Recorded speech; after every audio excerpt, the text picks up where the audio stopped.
Si je vous dis jean à bretelles, c'est évidemment de la salopette dont il est question. En voici donc l'histoire. « 1844, l'étymologie du mot salopette vient de sale, ou plus précisément de salope en vieux français, qui signifiait alors crasseux. À sa création en 1844, c'était une large combinaison de travail portée par les ouvriers sur leurs vêtements pour éviter de les salir. Et c'est à Lyon qu'Adolphe Lafont l'a inventé. Il eut l'idée de greffer une poche longue et étroite sur le pantalon de charpentier pour y glisser son mètre pliant en bois et son crayon. 1873, un certain Lévi-Strauss exporte la salopette outre-Atlantique. Elles sont faites de grosses mailles bleues de toile en dénime et alors portées par les ouvriers américains.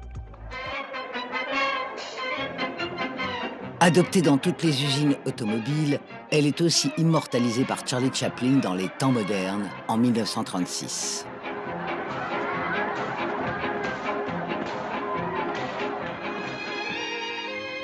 Elle devient également l'habit symbole des agriculteurs dans Les raisins de la colère.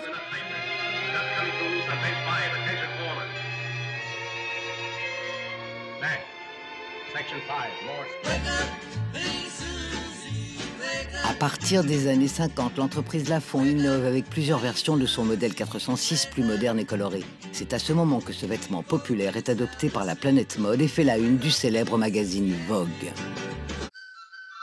1986, la salopette XXL commence à pointer le bout de ses bretelles. C'est Béatrice Dalle qui la rend si sexy dans son tout premier film, 37,2 le matin. Qu'est-ce que tu fais là? C'est pas l'heure? Comment tu me trouves?